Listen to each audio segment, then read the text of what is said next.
Today on Inquirer, Philippines and United States alliance rock solid according to Foreign Affairs Secretary Enrique Manalo. Makabayan bloc blasts bid to expand EDCA sites. Third autopsy leads to the discovery of a bullet in drug war victim Kian de los Santos' neck. Head of immigration detention and 35 others relieved over VIP treatment on foreign detainees. And after weeks of price hikes, oil companies expected to implement a rollback next week.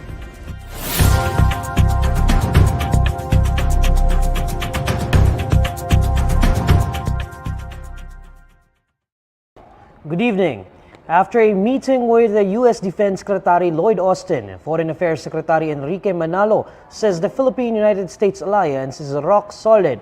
Deniza Fernandez, our Foreign Affairs reporter, fills us in with the details live. Deniza?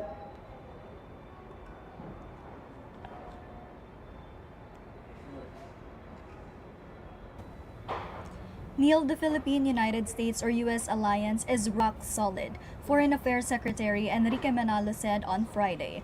Manalo made the remark after he met with U.S. Defense Secretary Lloyd Austin, who visited Manila. Manalo posted on Twitter, and we quote, "I had a very good first meeting with Defense Secretary Austin. There's no doubt PH-US alliance is rock solid. We identified key initiatives to improve mutual understanding of our priorities and challenges and to strengthen our relationship in ways that would secure our peoples." End quote. Austin meanwhile stressed that the U.S. remains determined to support regional peace and prosperity in the Indo-Pacific. During Austin's visit, the Philippines and the U.S. agreed to have 4 additional Enhanced Defense Cooperation Agreement or EDCA sites across the archipelago. For China, U.S. actions escalate regional tension and undermine regional peace and stability. The Chinese embassy said, and we quote, "The United States, out of its self-interests and zero-sum game mentality, continues to step up military posture in this region. Its actions escalate regional tension and undermine regional peace and stability." End quote. The embassy added that Austin smeared China on the issue of South China Sea to advance the anti-China political agenda of the U.S. The embassy hoped that the Philippines will remain vigilant and resist from being taken advantage of amid the developments. Meanwhile, the Makabayan bloc in the House of Representatives has slammed the agreement to add 4 new EDCA sites in the country, as it argued that the move further pushes the Philippines into the middle of the tension between the U.S. and China. Representative Arlene Brosas of the Gabriela Women's Party said that the expansion of U.S. access to Philippine military bases, which brings the total EDCA bases from 5 to 9, practically allows increased U.S. military rotational presence across the country. Meanwhile, Representative Franz Castro of the Alliance of Concerned Teachers Party earlier said that the country was only being used as a launching pad in case a war ensues between China and the U.S. Representative Raul Manuel of the Kabataan Party, for his part, pointed out that the strengthened U.S.-Philippine military ties would only be used to augment the government's counter-terrorism efforts, which, he said, often targets Filipinos who are merely critical of the government. The lawmakers also vowed to file a House resolution that would call for a congressional inquiry into the EDCA, Visiting Forces Agreement, and Mutual Defense Treaty. Back to you, Neil. Deniza, was the issue of the West Philippine Sea discussed during the meeting between President Marcos and U.S. Defense Secretary Austin? And did the United States give any sort of commitment regarding this issue? Neil, the West Philippine Sea issue was not mentioned during President Marcos and Secretary Austin's meeting. However, the issue was raised during Austin's meeting with Defense Secretary Carlito Galvez Jr. Austin said that the Mutual Defense Treaty between the Philippines and U.S. has been reaffirmed, and he stressed that its importance, especially as China continues its claims in the maritime territory. Also, according to a readout issued by the U.S. Department of Defense, Austin and Galvez agreed to restart joint maritime patrols in the South China Sea. Okay. Thanks, Deniza. That's Deniza Fernandez reporting live. 16 people were injured due to this magnitude 6 earthquake in Davao de Oro, according to the National Disaster Risk Reduction and Management Council. In its latest situational report, the NDRRMC logged 16 injuries, while no deaths were reported due to the tremor. It also reported that 52 infrastructure, including 4 houses, were damaged by the quake. Meanwhile, the tremor left 14 schools in the area with damage, according to the Department of Education.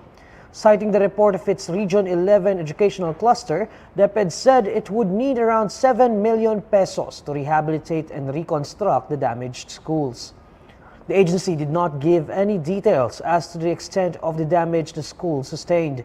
DepEd spokesperson Michael Poa said students affected by school with damage would undergo alternative delivery modes or distance learning in the meantime.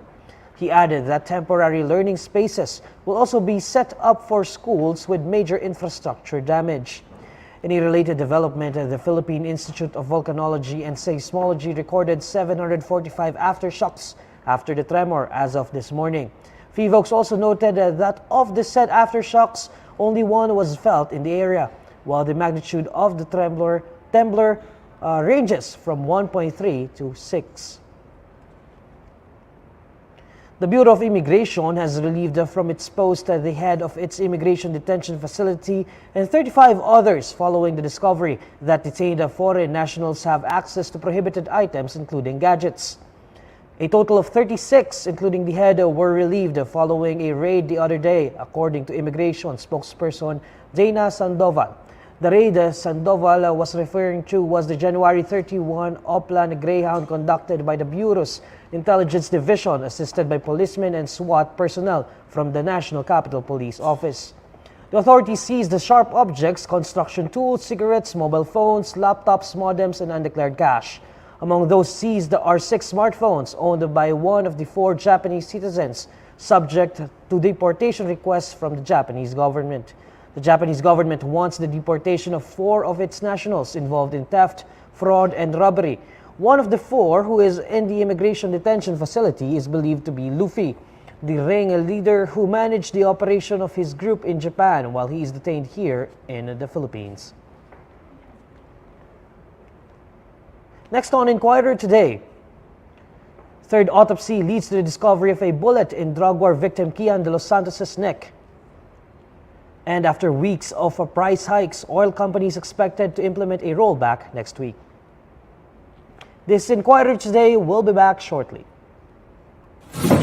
Tao po, tao po. Tao po. Ano po? Pera pong walis. Salamat.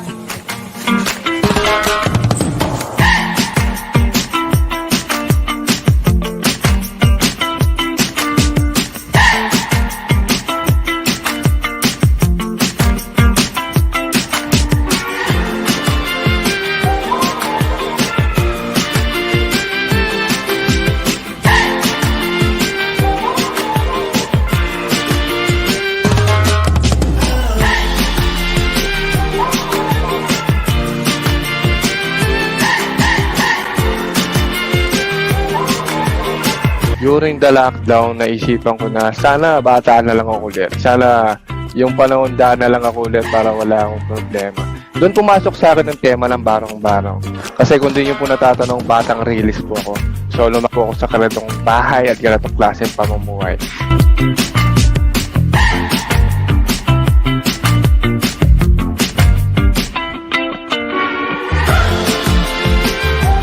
Parang yero to mga tol.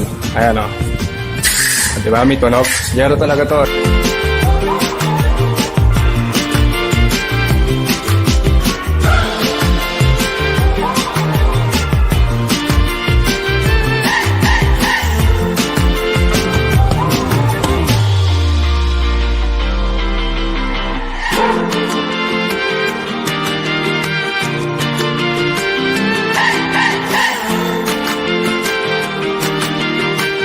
Sa pagbuo ng diorama, para ka na rin talagang bumubuo ng totoong bahay. Uunahan mo yung poste, yung mga biga, matinding pagtsatsaga po ang kailangan sa pagbuo ng diorama. Almost a month po, depende po sa project yung binubuo natin.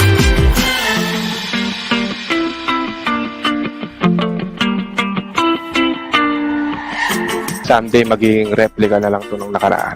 Mawawala na yung ganitong klaseng bahay sa Pilipinas. At yung mga new generation na Pilipino, makikita na lang po nila ito sa mga museo. At masasabi na, ito pala yung barong-barong. Ito pala yung Pilipinas noon. Umaasa ako someday magiging maayos yung bansa.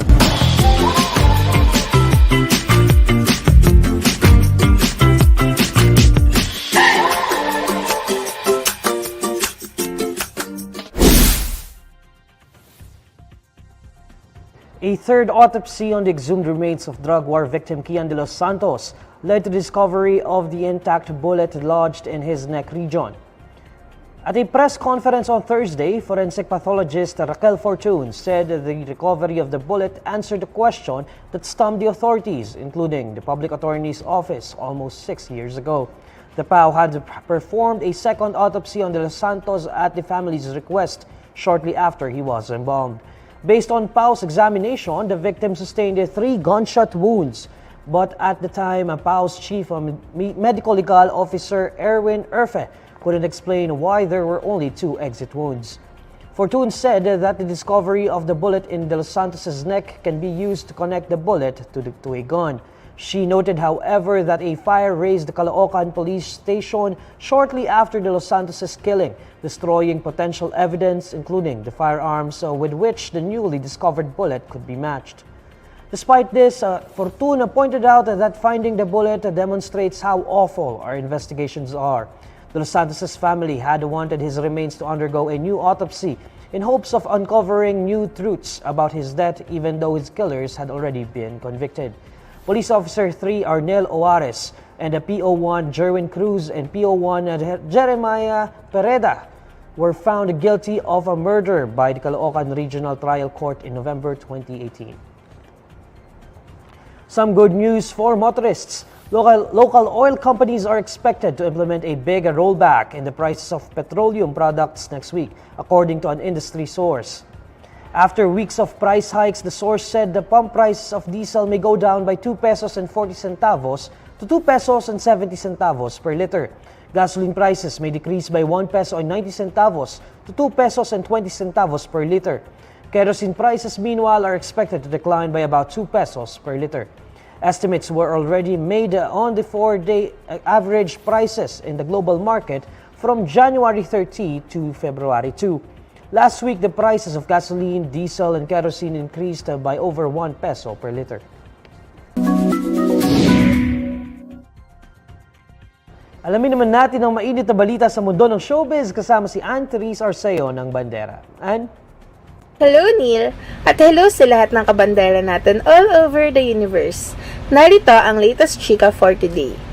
Nilinaw ni Ann Kabagabal star na si Vice Ganda na maayos ang kanilang samahan ng singer at TV host na si Karil. Matatanda ang marami sa mga netizens ang nag-call out sa komedyante dahil sa tila pagiging bastos ng mga hirit nito sa kaibigan sa kanilang Thursday episode sa It's Showtime.